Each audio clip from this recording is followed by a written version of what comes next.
Chuck Norris was bullied as a teen. The decision he made at 18 changed everything. North Torrance, California, August 1958. A Friday mid-morning. The kind of morning that California gives you in August as if apologizing for not being able to give you much else. Clear sky, dry heat, a Pacific-adjacent light that made everything look slightly more real than things had any right to look. The Norris house on Victor Street was a rented house, third rental in 4 years. The kind of house that absorbed families temporarily and forgot them when they left. A previous tenant had planted tomatoes along the back fence and then departed without them, and they had kept growing in a cheerful, unattended way that was slightly at odds with the general atmosphere of the place. Carlos Ray Norris sat on the back steps of this house at 10 in the morning, with his elbows on his knees and a look on his face that was not quite anything definable. Not sadness exactly, not anger exactly, not the particular blankness of someone who has given up because he had not given up. He was 18 years old and 3 months past his graduation from North Torrance High School, and he had the problem that many people have at 18, though they rarely have the vocabulary for it.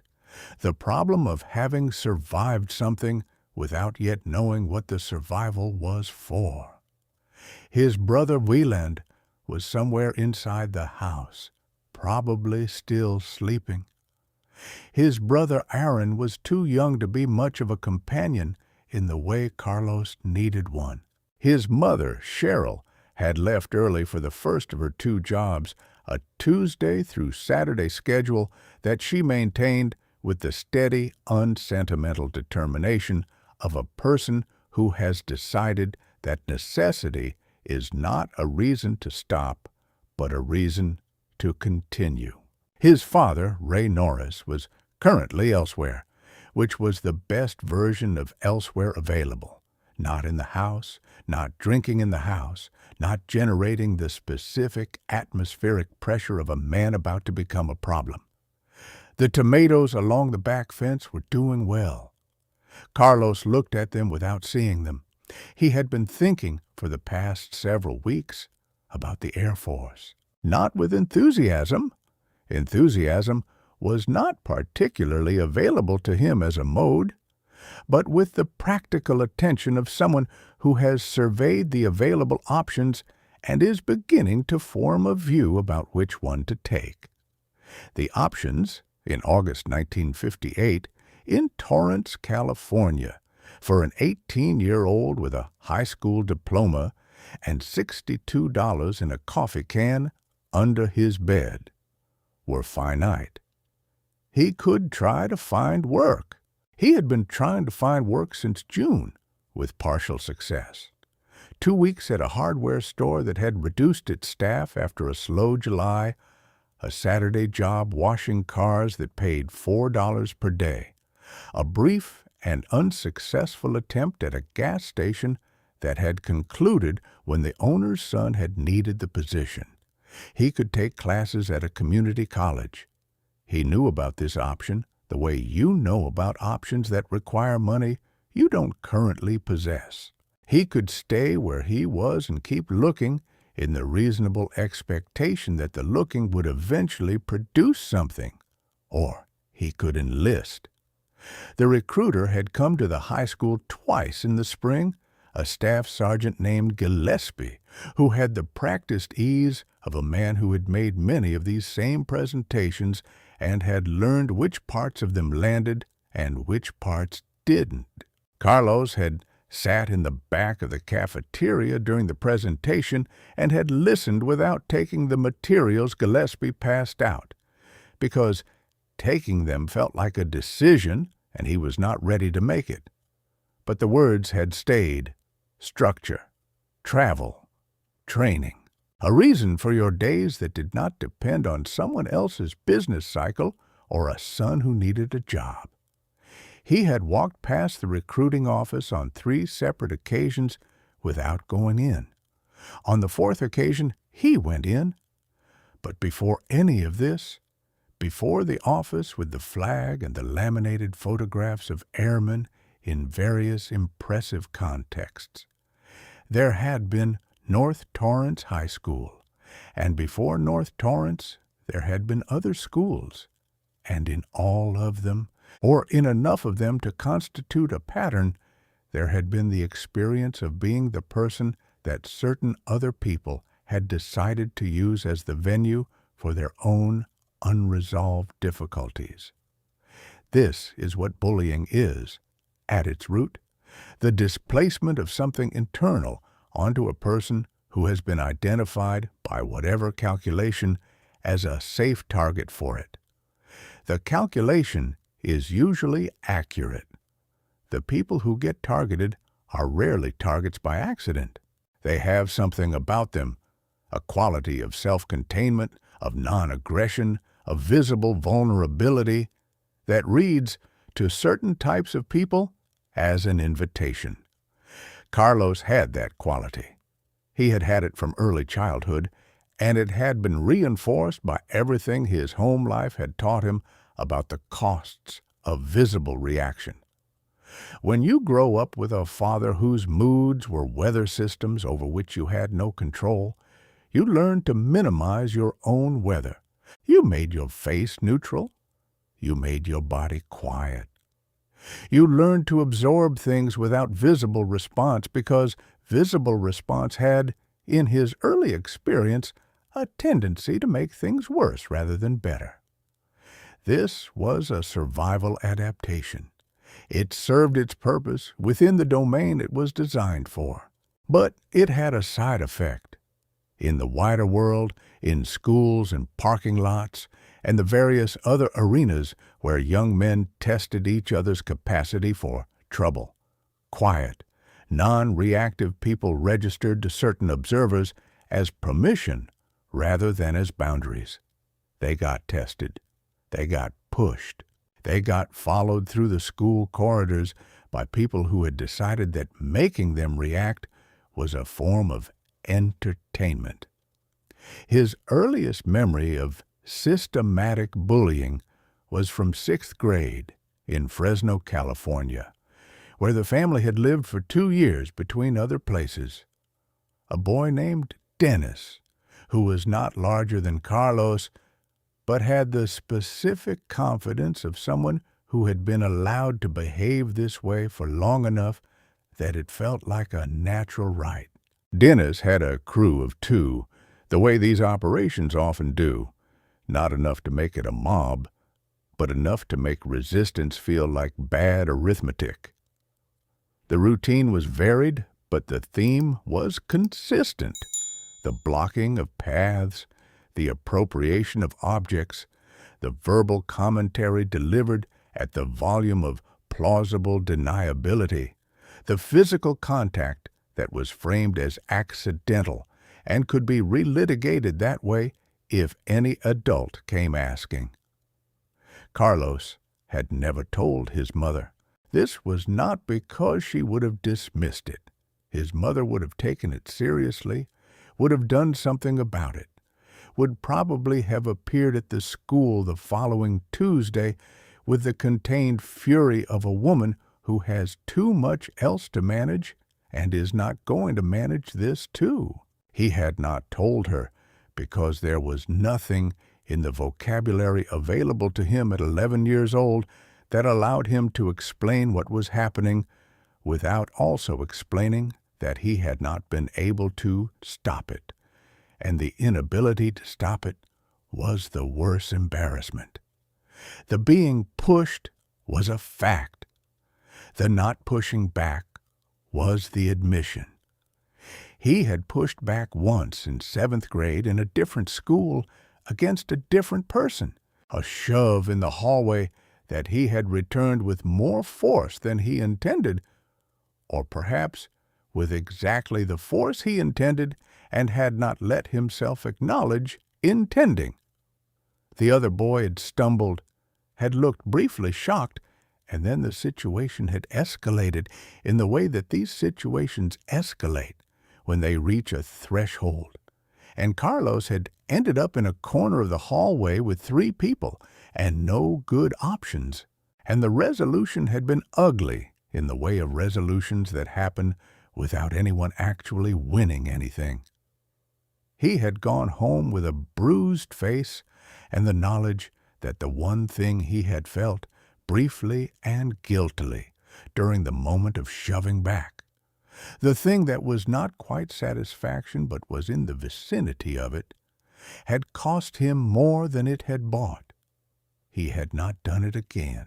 He had returned to the adaptation, the quiet face, the neutral body, the absorption. But the absorption had a cost. The cost was cumulative and invisible until it wasn't, the way these costs always are. By the time he was 15, Carlos Norris carried something that he could not describe but could feel, a persistent compression, a pressure in the chest that was always slightly there. That was worst in the mornings before school and best on the weekends when the arena was temporarily closed. He had no language for this as depression or anxiety, and it was probably neither in any clinical sense. It was something more like the natural result of spending years in a posture that requires you to make yourself less than you are. The body remembers being made small. It carries the memory in the muscles, in the breathing, in the way the shoulders round and the chin drops, in all the micro-adjustments that add up over years to a person who occupies less space than they might. He was also lonely, not friendless. He had acquaintances, people who were kind to him in the offhand way that people are kind to quiet, non-threatening classmates. But the deeper loneliness, the one that comes from not being known, from not having anyone around who had access to the actual interior of your experience, that was a constant. His father had not been a source of this kind of knowing. His mother, who had the capacity for it and who loved him in a practical, unsentimental way he valued, was usually too occupied with survival to spend much time in the territory of reflection. Wieland was his brother, and they were close in the bond of circumstance way that siblings under shared stress become close. But Wieland's personality ran in an opposite direction, outward, noisy, untroubled by the questions that troubled Carlos. You cannot explain certain kinds of loneliness to someone who does not have the same interior architecture. It is like describing a color. At North Torrance High School, the person was named Gary Whitfield. He was a senior when Carlos was a junior, a year ahead, with the physical confidence of someone who had been an athlete young enough that the confidence had settled into his bearing and become a permanent feature. He was not a simple villain. In Carlos's adult recollection of him, there was nothing that suggested a person of deep malice. He was a person who had found in Carlos a reliable source of the small social currency that came from making someone else look small in front of others. And he accessed this currency with the casual entitlement of someone who had never been told that the currency was borrowed from the person being made small. The incidents were not dramatic. A lunch tray redirected, a report knocked to the floor in the hallway, a comment in the locker room that was designed to land in front of witnesses, a shoulder block in the corridor that was executed with the specific plausibility of an accident. Each incident was, in isolation, minor. The accumulation was not minor. The accumulation was the point. The accumulation was what produced the morning on the back steps, with the tomatoes and the coffee can, with $62, and the sense of a future that was mostly theoretical. Carlos had graduated, which was a genuine achievement, achieved against genuine friction. He had gotten through the 2 years at North Torrance with the adaptation intact, the quiet face, the neutral body, and with his grades, which were not distinguished but were sufficient, because whatever else was true about him, he was not unintelligent, and the work of school, the reading, and the arithmetic, and the writing had always been available as a refugee from the social texture of the building. Books did not have the same arithmetic problem as hallways. In books, you did not have to calculate the odds. Now he was 18, and it was August, and the summer had provided approximately nothing to fill the silence left by the end of school, and the recruiting office was 2 miles away on Pacific Coast Highway, and the decision was sitting in front of him on the back steps the way decisions sometimes sit, patient, not demanding, available. He went inside and told his mother he was going to enlist. She was in the kitchen making coffee with the concentration of a person performing an activity that doubles as thinking time. She was 40 years old and looked older, not in the specific ways that illness or dramatic hardship produces, but in the diffuse way of someone who has been spending energy continuously for 20 years on tasks that do not build toward anything that accumulates. She turned and looked at him. "The Air Force," she said. "Not a question." "Yes." She considered him for a moment with the particular attention of a mother who knows her child well enough to know what he is not saying. Is this what you want, or is this what makes sense? The distinction, he thought, was her specifically. Most people would not have made the distinction. "Both," he said. "I think." She nodded. She went back to the coffee. After a moment, "You'll be careful." "Yeah." "And you'll write." "Yes." She did not tell him it was a good idea. She did not tell him it was a bad idea. She gave him the information she had, that she expected care and communication, and let the decision be his. This was, in its own way, the most meaningful thing she could have done. He was 18, and he needed the decision to be his. He walked to the recruiting office that afternoon. Sergeant Gillespie was in, behind his desk with the flag and the laminated photographs, and Carlos stood in the doorway for a moment in the way that had become habit, assessing the room, giving himself a second to determine whether there was something in it that required the neutral face adaptation. There was nothing. It was just an office with a man doing a job. He sat down and signed the initial paperwork and was told he would ship out for basic training in 30 days.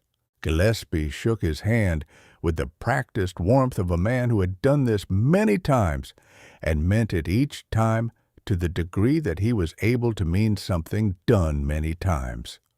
Carlos walked back home on Pacific Coast Highway in the August heat with the loose sensation of someone who has made a decision and is now on the other side of the making of it.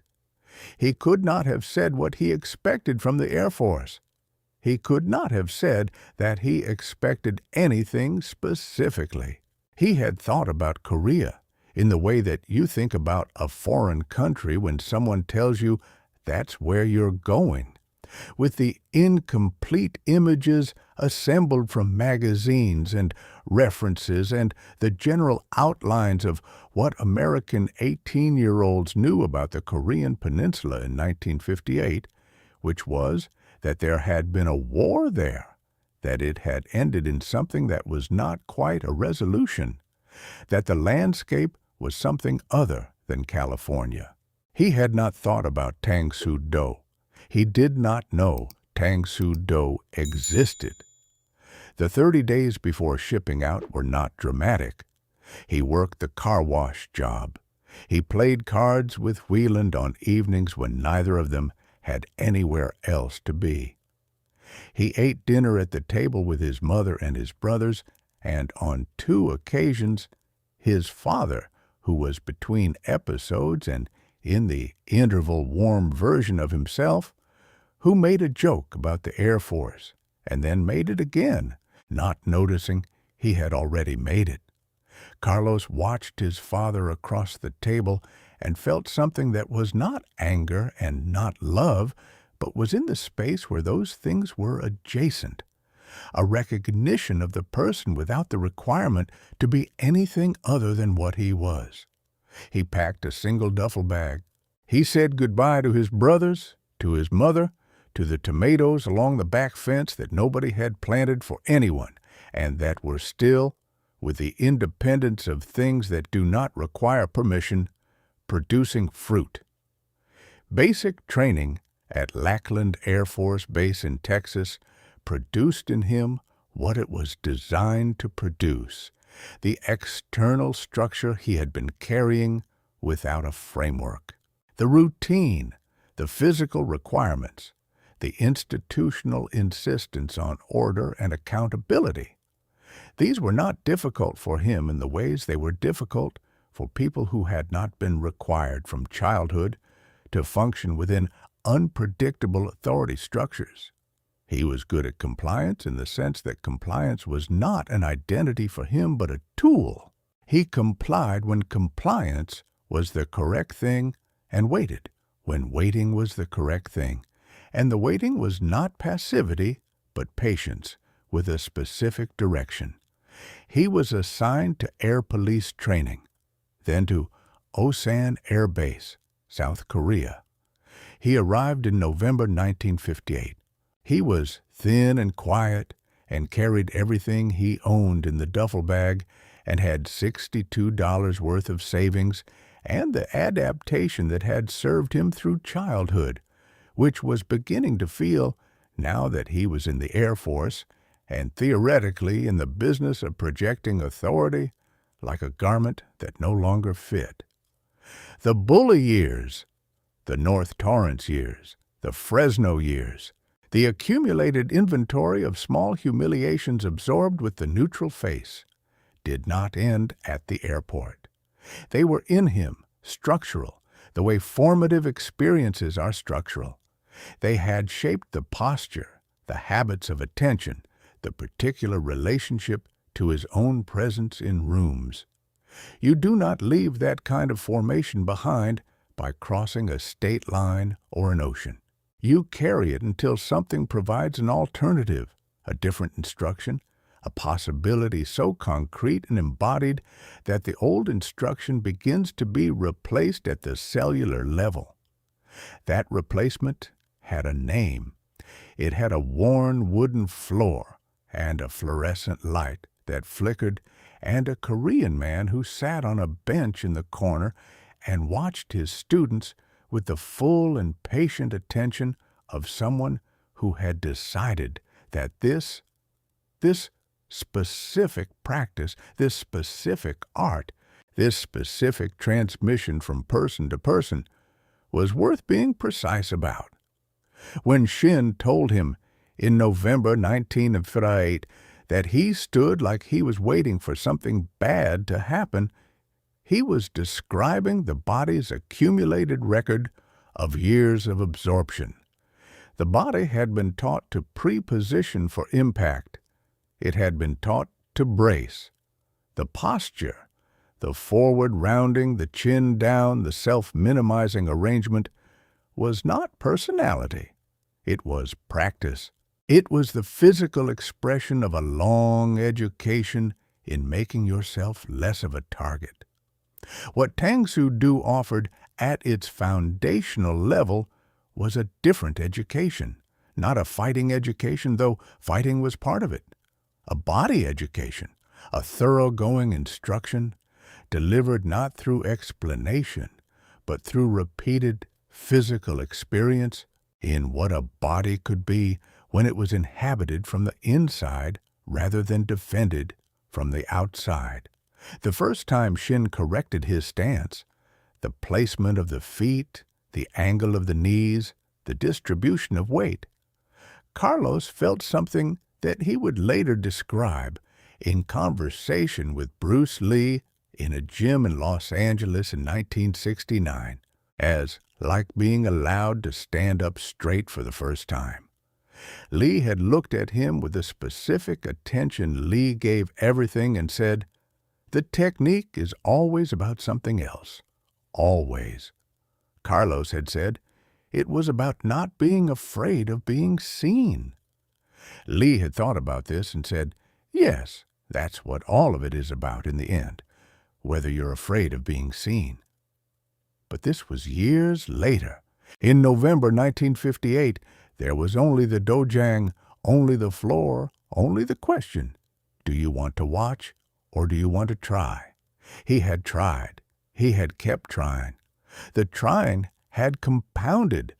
As trying compounds when you apply it consistently to the same thing over a sufficient duration of time. By the spring of 1959, he was a different person in his body than he had been in November 1958. Not dramatically, not in any way that would register in a photograph or casual conversation, but fundamentally in the deep structure of how he organized himself in space. He took up more space, not aggressively, not with the performed confidence of someone who has learned to perform, but actually in the way of a person who has been given permission to be the size they actually are. And the strange thing, the thing that only became clear in retrospect, he had given himself that permission. Shin had not given it to him. Robert Kim had not given it to him.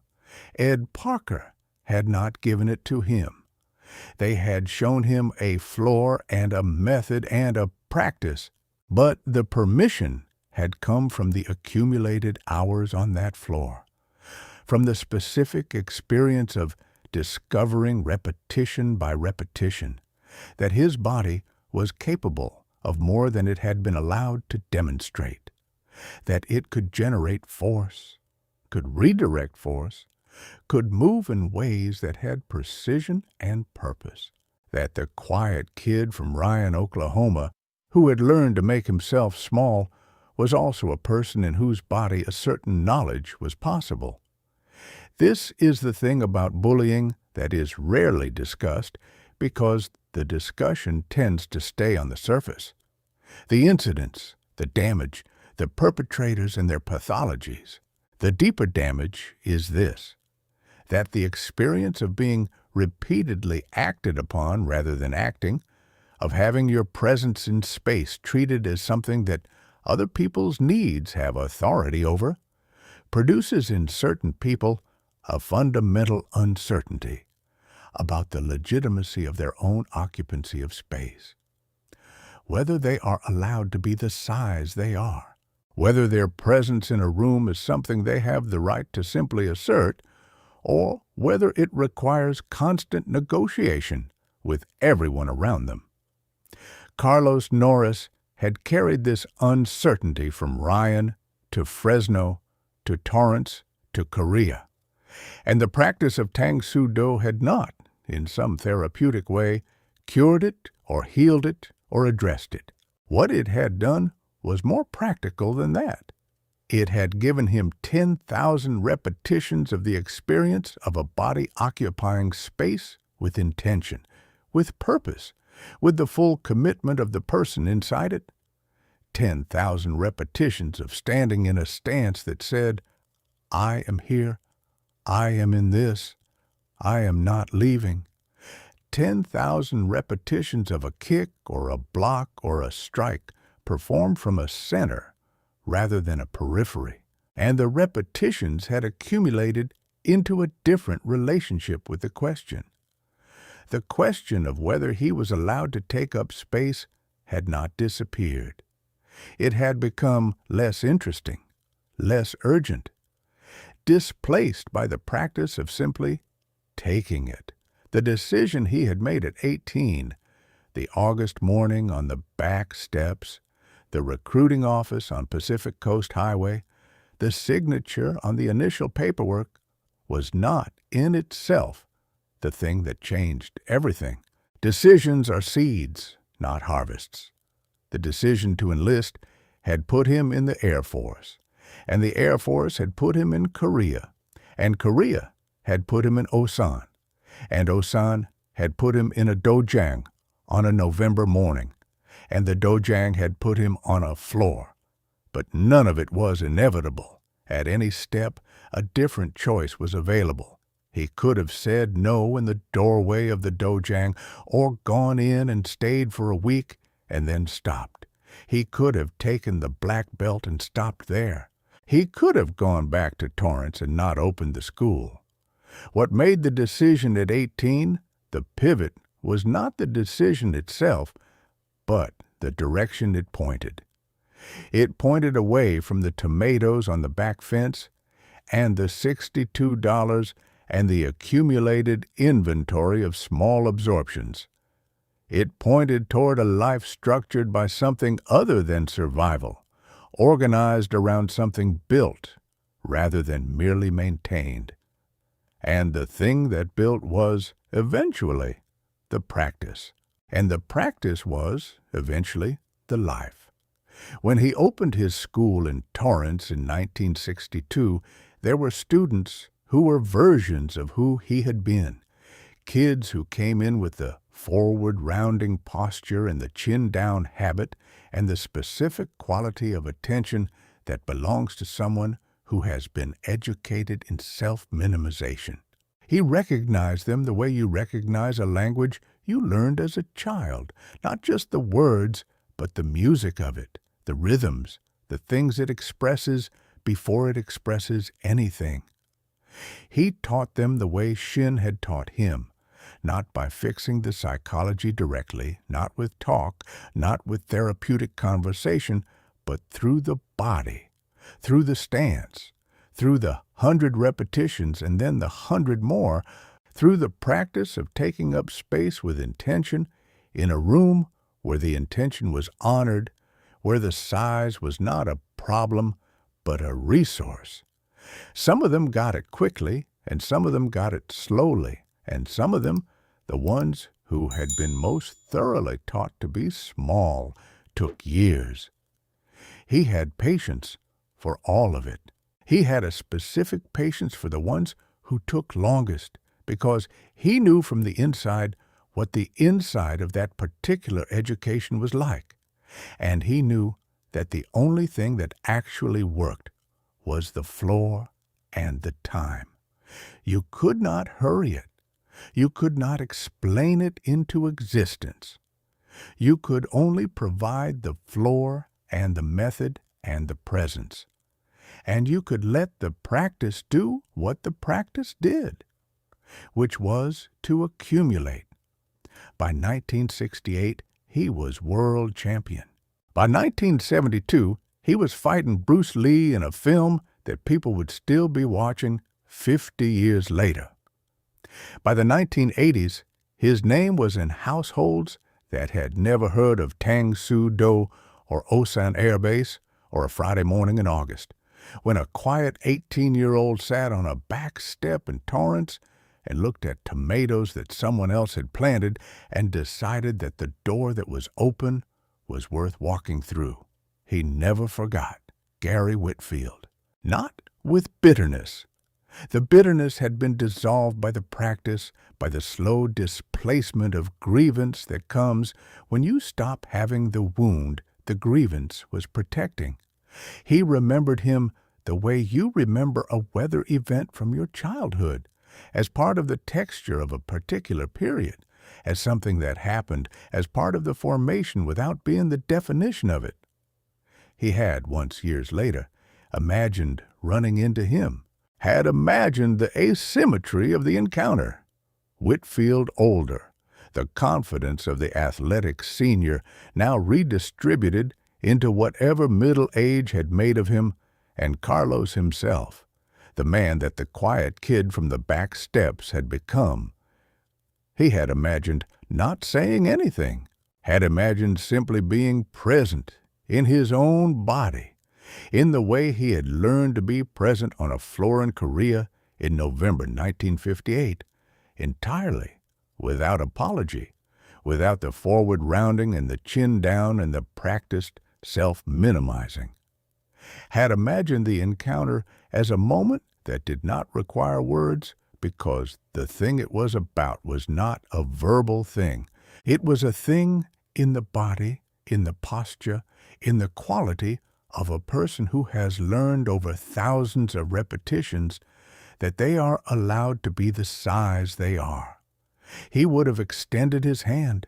He would have let his eyes stay level and his shoulders stay back and his weight stay settled through the soles of his feet into the floor, the way Shin had taught him, the way he had taught hundreds of students, the way the practice had taught him and them, and would go on teaching whoever was willing to step out of their shoes and walk onto the floor.